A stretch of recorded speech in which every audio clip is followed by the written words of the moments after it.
My dear learners, I welcome all of you to my online class. I am Ujjwal Kumar Haldar, lecturer in English, Govt.suhrawardisollege, Pirojpur. Today, I am going to take a class for the students of class 11, and already I have written on the board Unit-5, Lesson-01. Please open your textbook and try to follow me, because in my previous class I discussed the text. I read out the text for you and you are with me. Today you will stay with me till the end of the class, and I think you will be benefited from this class. Okay. Unit 5, Lesson 1, what is beauty? In my previous class I read the text, and today I like to discuss some questions. I will write some questions and you will try to write down the answer. From where can we discover beauty?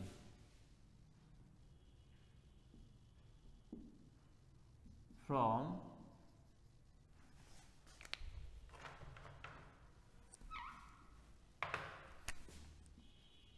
where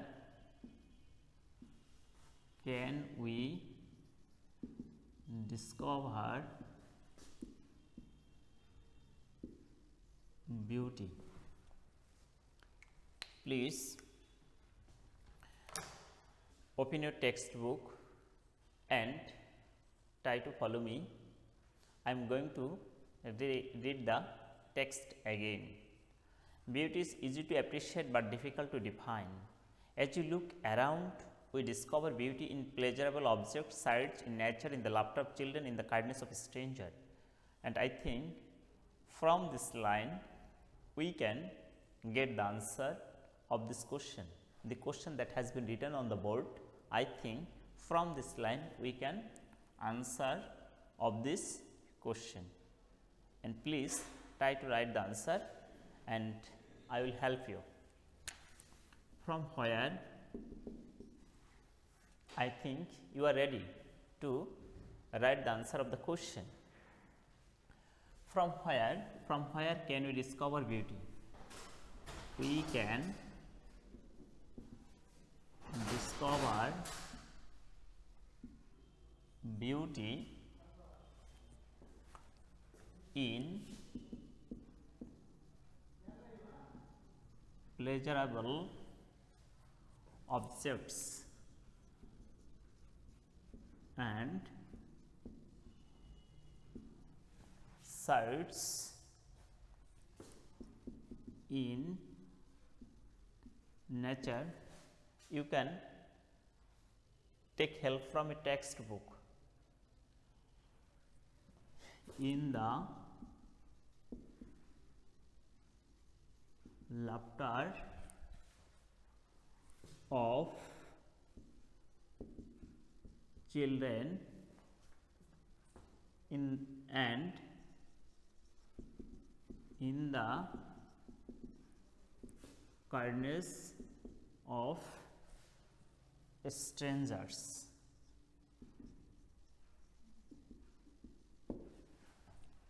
Okay. I think you can get the answer of this question from a textbook. If you follow your textbook, then you will get the answer. Have you written it? I think you have written the answer of the questions. Okay. Question number 2.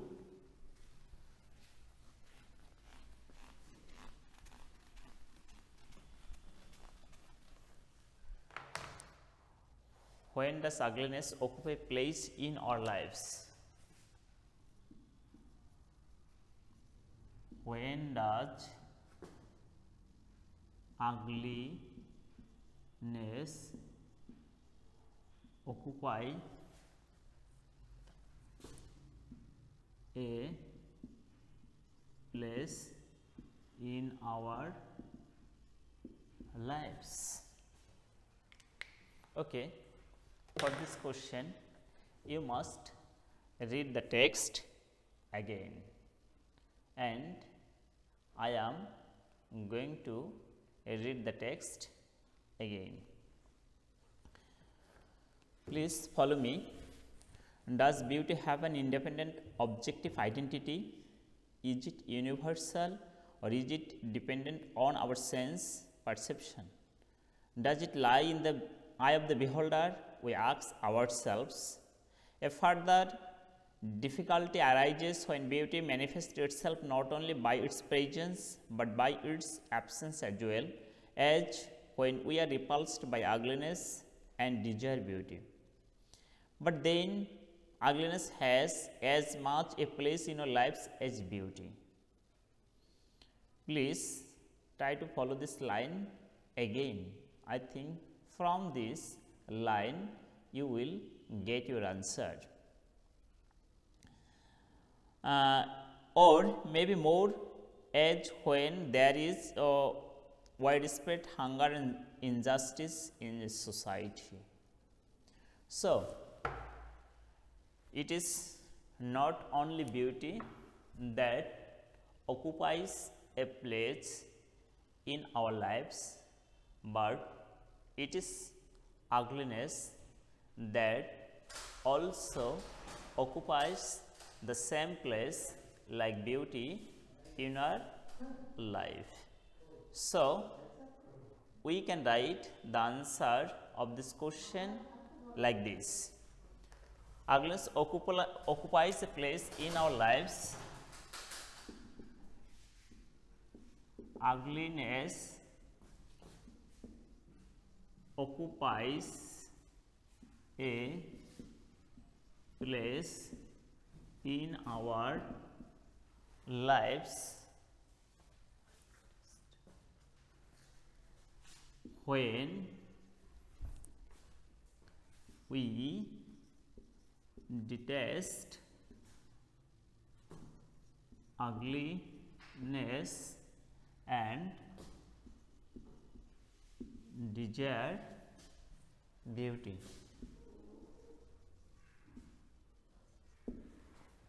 Besides,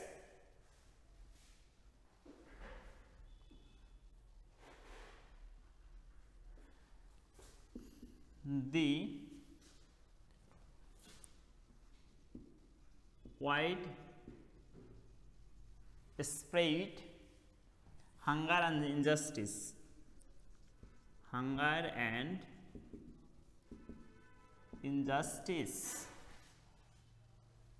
of the society,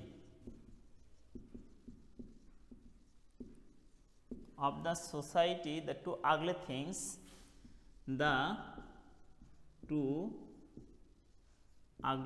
things, certainly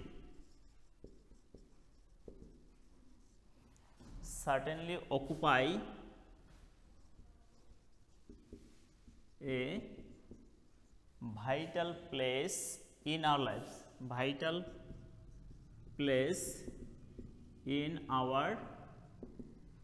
lives, Nobody can deny it. Okay, I think you have got the answer of these questions. When does ugliness occupy a place in our lives? Ugliness occupies a place in our lives when we detest ugliness or it and desire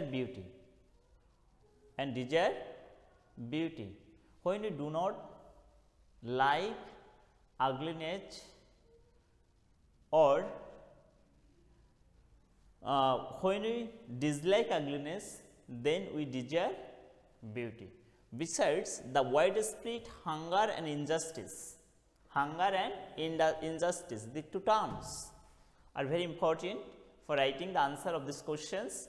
The widespread hunger and injustice of the society, the two ugly things, these two things are ugly things, certainly occupy a vital place in our lives and nobody can deny it. Okay, understand? Next question.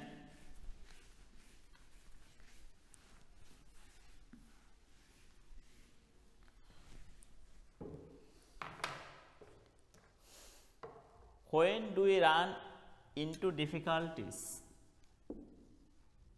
When do we run into difficulties? When do we run into difficulties? I think you will get the answer in this passage, that means in the first stanza. But asked to define in line 3, sorry, in sentence 3, line 3, but asked to define, we run into difficulties. Does beauty have an independent objective identity? Is it universal? Is it dependent on our sense perception? Does it lie in the beholder of the eye of the beholder? Does it lie in the eye of the beholder? When we are asked to define beauty, then a lot of questions arises in our minds. No one can give the exact definition of beauty, because beauty does not possess any concrete shape. That is why the problem is there, and that is why a lot of questions arises in the minds of the readers. So, when do we run into difficulties? We can say that we simply get lost and run into difficulties when we are asked to define beauty. When you are asked, we simply get lost. We simply get lost and run into difficulties when we are asked to define beauty. Understand? I think it is now clear to you. Next questions.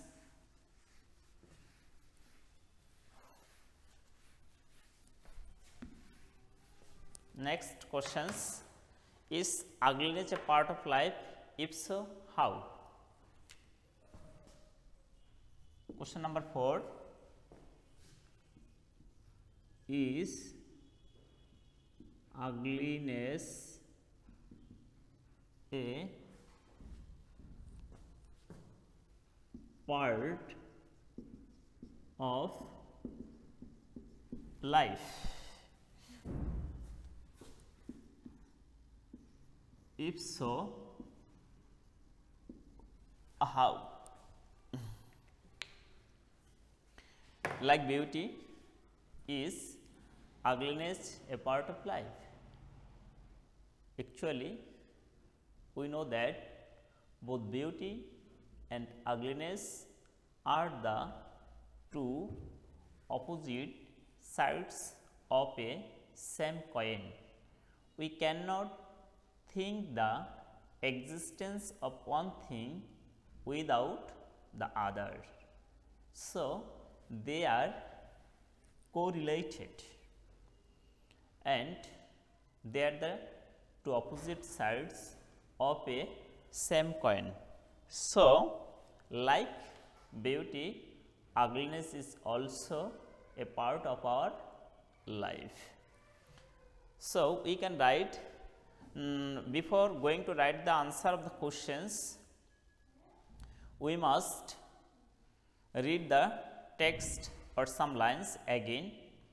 A further difficulty arises when beauty manifests itself not only by its presence, but by its absence as well, as when we are repulsed by ugliness and desire beauty, and then ugliness has as much place in our lives as beauty, or maybe more, as when there is widespread hunger and injustice in a society.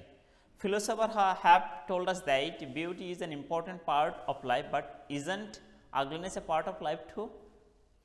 If art has beauty as an important ingredient, can it confine itself only to a projection of beauty? Can art ignore what is not beautiful?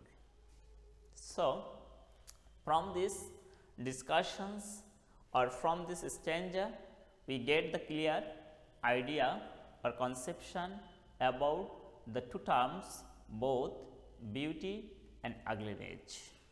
Both beauty and ugliness. We always desire for beauty. In the same way, we desire for beauty when we are repulsed by ugliness. So, we can write the answer of these questions like this.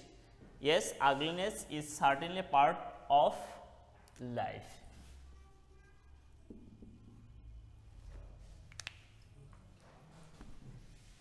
Yes, ugliness is certainly a part of life. There cannot be a life without ugliness. There cannot be a life without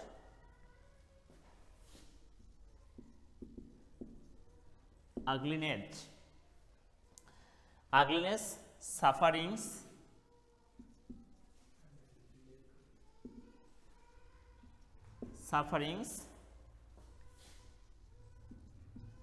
miseries,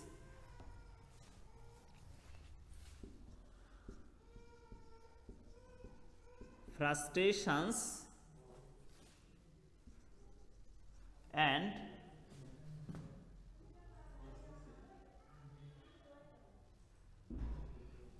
sufferings, miseries, frustrations, and disapprovals are the integral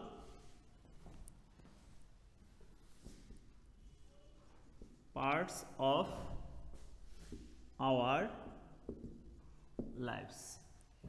So, is ugliness a part of life? If so, how? Yes, ugliness is certainly a part of life. There cannot be a life without ugliness. Sufferings, miseries, frustrations, and disapprovals are the integral parts of our lives. Okay. Next questions.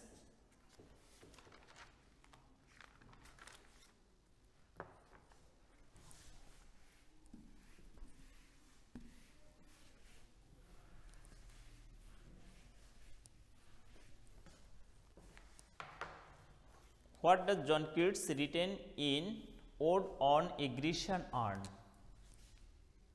Question number 5. What does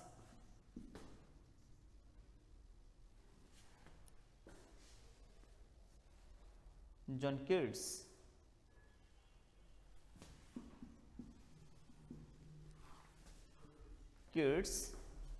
written in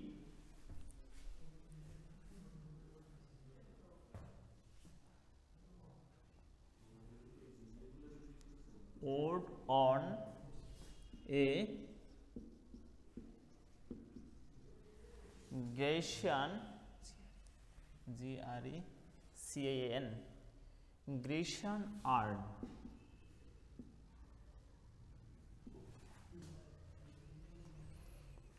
And for this question, we must read the second stanza of the passage. Poets and artists have provided answer by incorporating both into their work. In doing so, both means both ugliness and beauty. In doing so, that means incorporating both beauty and ugliness in the writing or in their art or in their work, they have often tied beauty to truth and justice, so that what is not beautiful assumes a tolerable proportion as something that represents some truth about life. John Keats, the romantic poet, wrote in his celebrated Ode on a Grecian urn, Beauty is truth, truth beauty, by which he means that truth, even it is not pleasant, becomes beautiful at a higher level. Similarly, what is beautiful forever remains true. Another meaning in the context of the Grecian urn, an art object is that truth is a condition of art. So, from this line or from this stanza, we will try to write down the answer of the questions. In his Ode on a Grecian urn, in his Ode on a Grecian urn,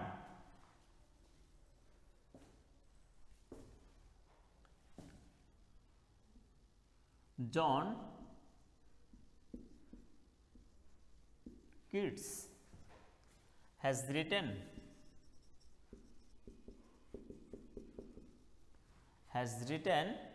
that beauty is truth,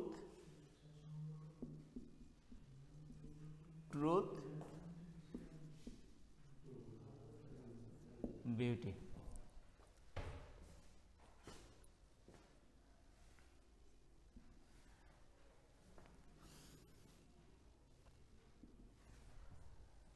In his Ode on a Grecian urn, John Keats has written that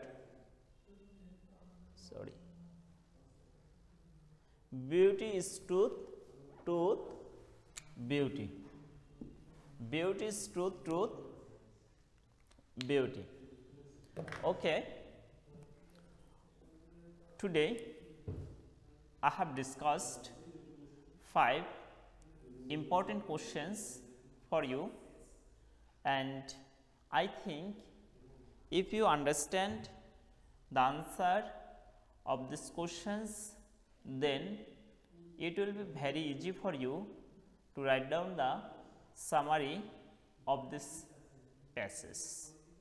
And in my next class, I shall discuss, or I will discuss summary writing, flowchart writing, and without clues from this text. So, for the next week, you will take a better preparation for writing summary, flowchart, and without clues or gap fillings. And today, I like to stop here.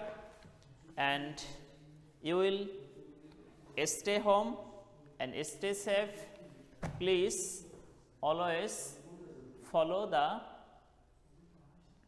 rules and regulations given by the Ministry of Health, and